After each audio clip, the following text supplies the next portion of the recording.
Est-ce que vous vous souvenez du film réalisé par John Ford avec en vedette Maureen O'Hara, Gene Tierney et Stewart Granger? L'histoire se passe en Afrique, on surfe très nettement sur la vague des mines du roi Salomon, gros succès, et donc on retrouve le chasseur énigmatique et charismatique. Ensuite, on retrouve la belle qui vient de New York et qui n'a pas froid aux yeux, et pour finir, un couple qui vient pour un safari un peu spécial.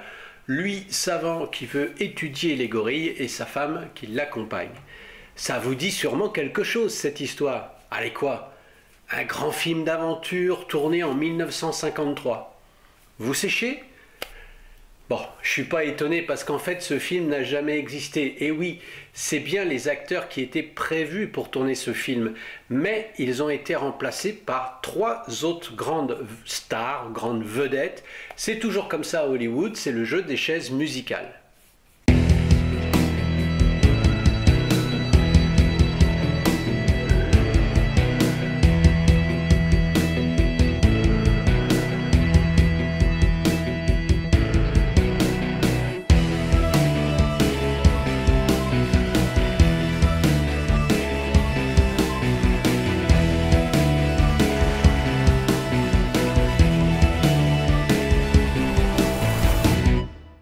Alors si ces stars n'ont pas joué dans ce film, le film existe. Début 1953, la MGM dégaine un trailer, une bande-annonce en Technicolor qui claque et on retrouve sur l'écran Clark Gable, Ava Gardner en robe moulante et Grace Kelly plus royale que jamais.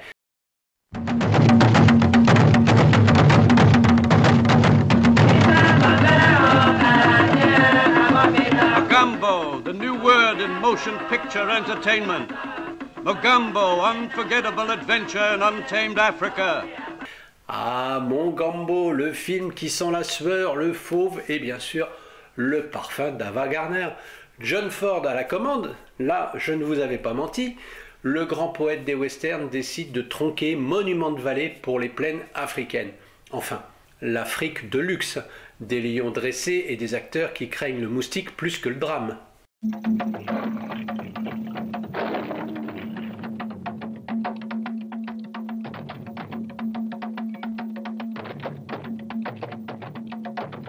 Pour promouvoir le film, la publicité nous dit que Mogambo veut dire passion en dialecte swahili.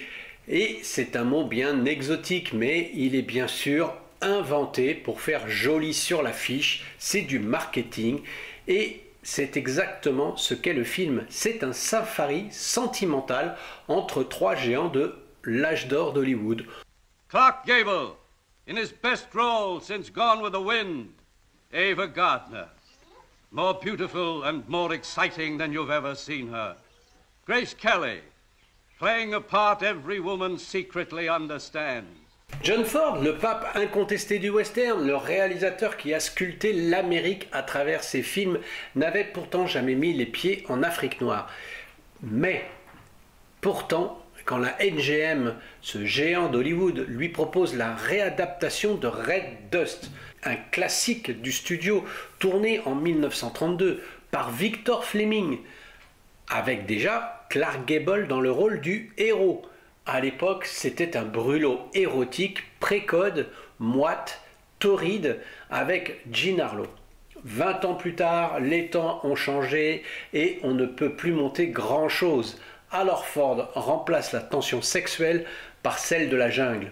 Non, non, voyons, je me suis montrée très sotte, j'aurais dû comprendre tout de suite. Mince alors, c'est déjà un rasoir d'écouter le guide en visitant le zoo. Mais vraiment, quand on en arrive à ce déshabillage mental pour se dérober derrière tant d'hypocrisie, moi j'ai envie de bondir. Ronnie, attention, un hippopotame. Celui-ci pose ses conditions, non négociables. C'est le vrai continent, l'Afrique authentique, pas une pauvre toile peinte ou un décor en carton-pâte à la va-vite. Mais pourquoi cette obsession? Pourquoi tant d'insistance? Eh bien, parce que l'Afrique cartonne tout simplement. Il y a eu les mines du roi Salomon qui viennent de cartonner. Il y aura African Queen, un chef-d'œuvre avec Bogart et Hepburn, qui vient de faire un tabac d'ailleurs. Donc les studios se battent littéralement pour savoir qui aura le plus beau, le plus vrai décor exotique. C'est la course à l'authenticité et Ford visionnaire, le sait très bien. John Ford est un malin. Ce qu'il promet à la MGM, c'est un blockbuster, un film qui va faire date avec un budget colossal. Pour l'époque, bien sûr, 3 millions de dollars du jamais vu pour un film qu'on pourrait qualifier d'aventure romance. Bunny. No, this is not Bunny. Who are you? May I ask who you are, why you're here, and what in blue blazes is going on? Well, her name is Kelly. Eloise Kelly. Better known in the gay capitals of the earth as Honey Bear Kelly. And the first thing that's going on is my robe. And your arm there, if you'll be so cooperative. With pleasure, Miss Kelly. Stop. Throw. Turn around. Le contrat est signé en avril 1952, à peine 6 mois plus tard. La Caravane, une vraie armée de production, décolle pour Nairobi. Et là, les surprises commencent. Elles ne sont pas des plus agréables. Première surprise, et pas des moindres, on ne peut pas faire venir 120 tonnes de matériel sans l'accord express du gouvernement colonial britannique. Imaginez un peu la paperasse, les négociations, les retards. Deuxième surprise, et celle-ci est de taille, les chemins de terre, si pittoresques sur les cartes, se transforment en rivières d'argile dès les premières pluies. Et en Afrique, la première pluie, c'est souvent le début d'une longue série. C'est l'automne, et le tournage commence en Ouganda. Ensuite, il se poursuit au Tanganyika, et enfin, se terminera pour le continent africain au Kenya. Pour les intérieurs, les prix se feront à Londres. Le résultat, le safari des stars qui avait... Mais t'as fini de miauler? Alors je sais pas pour vous, mais je sais pas si vous avez déjà essayé de faire une vidéo avec un petit chaton comme ça. Regardez, il est nouveau dans la famille, c'est Athos. Oh qu'il est mignon. Eh bien, c'est pas évident du tout de faire une vidéo quand vous avez un petit chaton qui se traîne parce qu'il n'arrête pas de miauler, il n'arrête pas de tourner, il n'arrête pas de vouloir monter sur vous. Enfin bref, que du bonheur. Donc voilà, petit aparté, juste pour s'amuser. Le résultat, le safari des stars qu'on avait vendu à tout le monde commence déjà à ressembler à une expédition punitive, à un véritable chemin de croix. Ce n'était plus du cinéma, c'était bien pire. Les conditions sont assez difficiles, 45 degrés à l'ombre, une pluie moite, des moustiques qui attaquent tout le monde, sauf Clark Gable, sans doute par respect. Certains jours, John Ford déteste l'Afrique, il déteste la chaleur, et certains jours même, il déteste ses acteurs. Ava Gardner racontera plus tard, John Ford passait son temps à crier, alors je criais aussi, et c'était notre manière de communiquer. Ah, no, no, no, no, no! No, no, no more, no more, no more! Oh, you're a nice little girl. Oops! No, no, no, no, no. Hey, hey, here's one. Ah! Hey, wait! Hey, wait a minute! Et Grace Kelly, dans tout ça, elle, eh bien, elle reste digne, toujours impeccable, même avec un léopard dans le champ. Résultat, un tournage épique, épuisant et un film qui se fait contre toute attente. Toutes les petites anecdotes que nous allons raconter aujourd'hui, que je vais vous mentionner, je les ai eues dans ces 3 bouquins que j'ai. Ava Gardner, John Ford par Patrick Brion, une vraie bible, et le dernier sur Grace Kelly.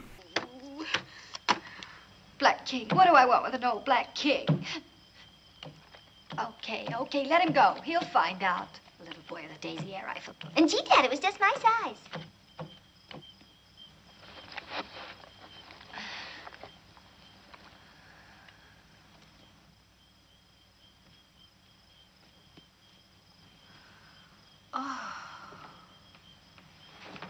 Si l'on revient 30 secondes sur le casting, on retrouve aussi Clark Gable, donc 52 ans, la star par excellence, le king d'Hollywood, mais dont l'étoile commence doucement, imperceptiblement à pâlir. Ensuite, on a bien sûr la très belle Ava Gardner, 30 ans, une beauté fulgurante, impertinente, et Grace Kelly, 23 ans en réalité, 27 dans le long métrage, pour pas qu'il y ait trop d'écart avec Clark Gable. Elle est pétillante, mais influençable et hyper ambitieuse. Ces 2 actrices, c'est le feu et la glace pour moi. Pour John Ford, lui, eh bien, il adore les jeux de pouvoir, les tensions. C'est un metteur en scène, mais c'est aussi un manipulateur hors pair, comme beaucoup de réalisateurs de cette époque d'ailleurs. John Ford, même si c'est un grand cinéaste, c'est aussi un tyran. Donald Siddon, l'acteur qui joue le rôle du mari de Grace Kelly dans ce film, rappelle le traitement épouvantable qu'il inflige à certains de ses collaborateurs. D'ailleurs, ça n'a pas non plus échappé à Henry Fonda, qui a joué dans 9 des films de Ford.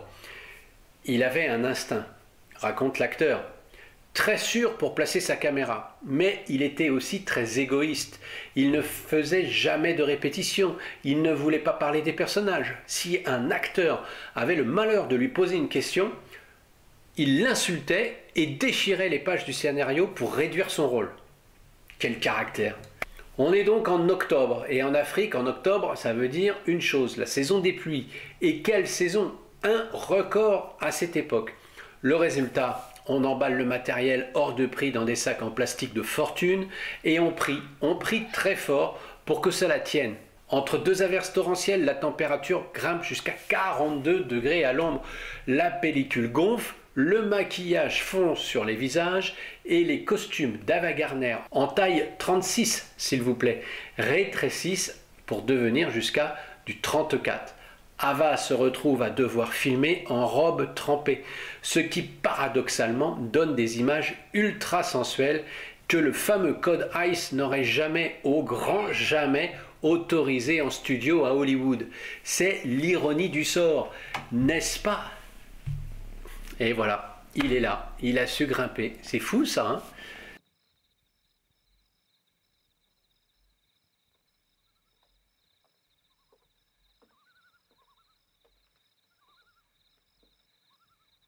Regardez cette scène. Bientôt viendra la prisonnière du désert avec ce plan iconique dans l'encadrement de la porte. Mais donc, regardez cette scène que je vais vous présenter. Ava Gardner en contre-jour, en robe quasi transparente. Quelle sensualité! Restons un peu sur le travail de Ford. Regardons aussi ses plans. D'abord, l'exposition de couleurs. Vive, face aux deux amants, puis des couleurs changent. Le ciel devient orangé, rouge.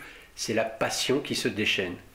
Mais tout est dans la composition. L'horizon est immense et la nature écrase les hommes comme dans ces westerns. Si on y regarde bien, la caméra ne bouge presque pas. C'est tout le décor qui prend vraiment de l'espace. C'est du Renoir en Technicolor. Une fameuse anecdote que j'ai récupérée donc dans la biographie de John Ford de Patrick Brion.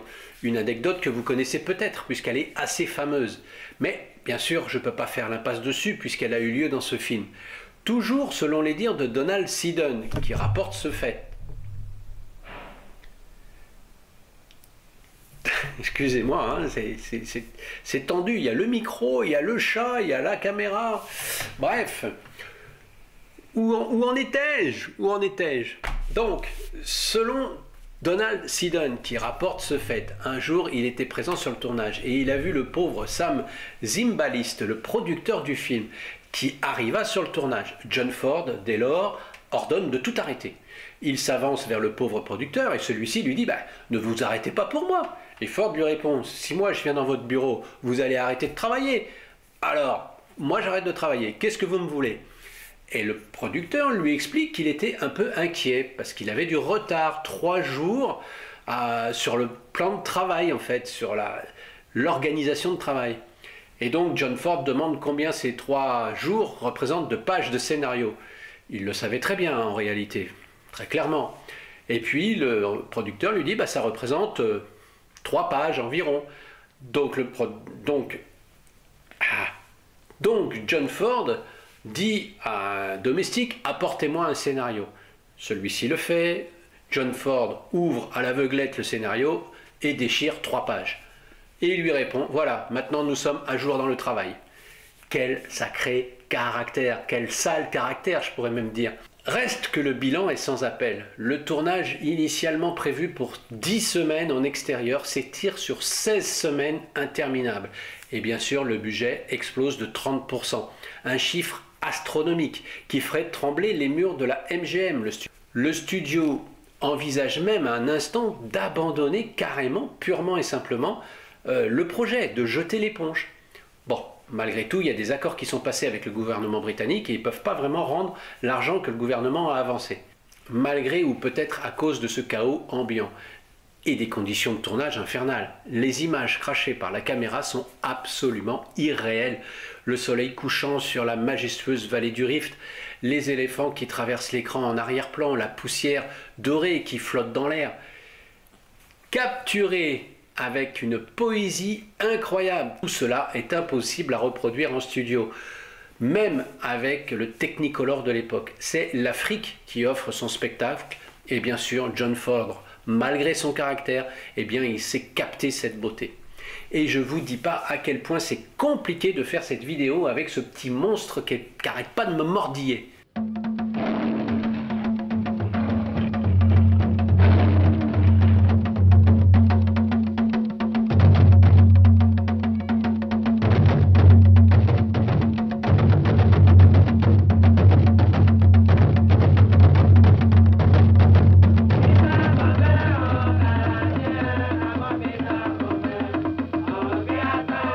En salle, les spectateurs restent bouche bée sur ces grands plans larges, cet paysage grandiose. Et à l'avant-première à New York, eh bien, c'est une claque visuelle. Les critiques saluent une grande fresque sauvage, reconnaissant la beauté brute du film.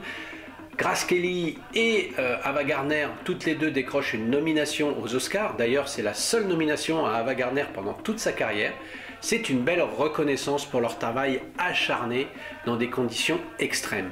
Gable, lui, eh bien, il remonte à la place de ces acteurs bankable. Il redevient l'acteur le mieux payé d'Hollywood d'ailleurs. Le King est de retour, plus fort que jamais. Et John Ford, avec son flegme habituel, je pose le chat, avec son flegme habituel, dit qu'il a juste survécu à un safari avec des caméras. Une phrase qui en dit long sur son expérience, vous me direz. Il retournera d'ailleurs très vite à ses westerns. Water. You know, I find always that with water...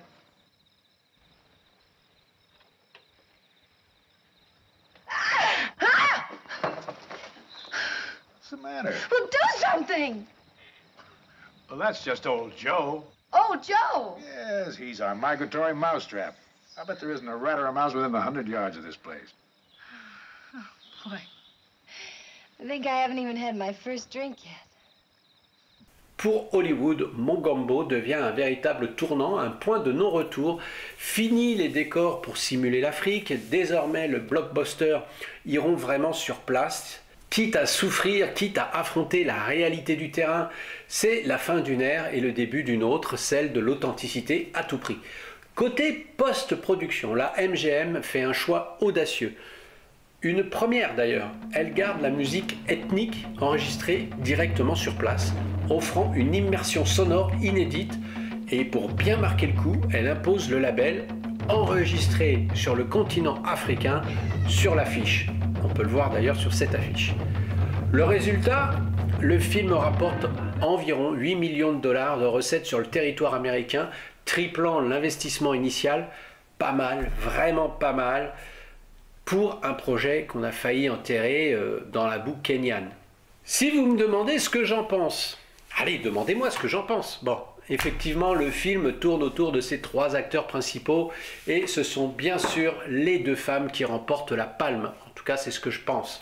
Notamment Ava Gardner, qui est impertinente, délicieusement attachante, très séduisante, bien sûr. Grace Kelly, jeune et naïve, dans son rôle, elle va succomber au charme du vieux lion.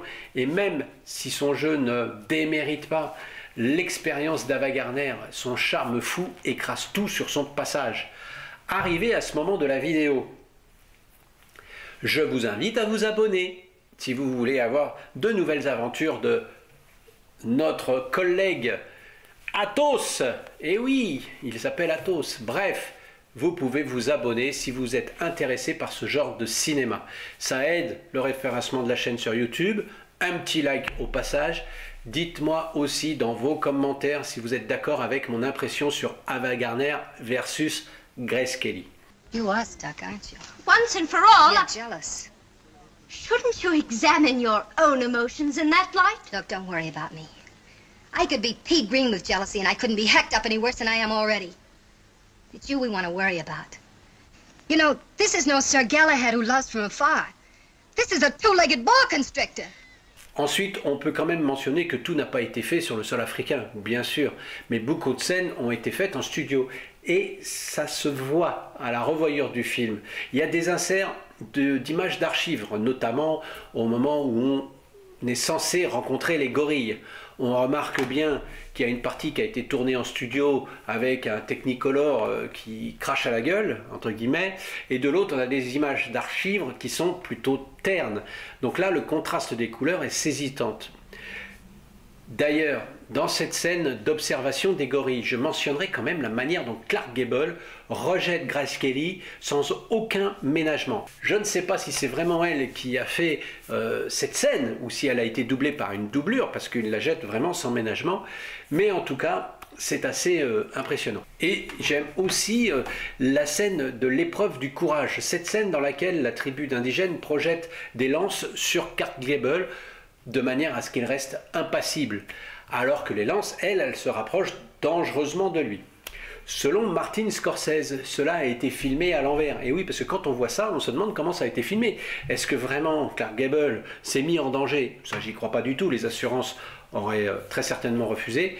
Mais bon, toujours est-il qu'apparemment, ça aurait été filmé à l'envers, mais ça reste une scène assez impressionnante. Il faut quand même rester honnête, le film se regarde sans déplaisir, mais ce n'est pas non plus le grand film d'aventure, le grand film africain. Pour moi, cela restera de toute façon Atari, de Howard Hanks avec John Wayne. D'ailleurs, on peut aussi regretter que les acteurs fétiches de John Ford ne se retrouvent pas ici. Les personnages qui sont notamment truculents, qui amènent un petit peu d'humour et tout ça, ben là il manque un peu dans ce film. Il y a un peu d'humour grâce ou à cause d'Ava Gardner sur des scènes spécifiques, mais ça suffit pas. On retrouve pas ce côté un peu, voilà, humour décalé de Ford dans certains de ses films.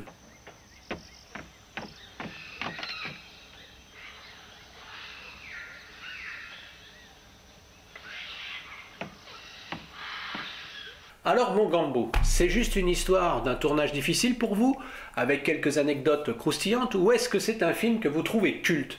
Dites-le moi, encore une fois, dans vos commentaires.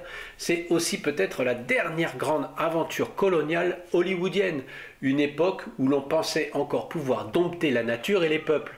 C'est un mélange détonnant de courage, d'arrogance et d'une folie douce, qui a permis à créer quelque chose d'assez beau, faut le reconnaître.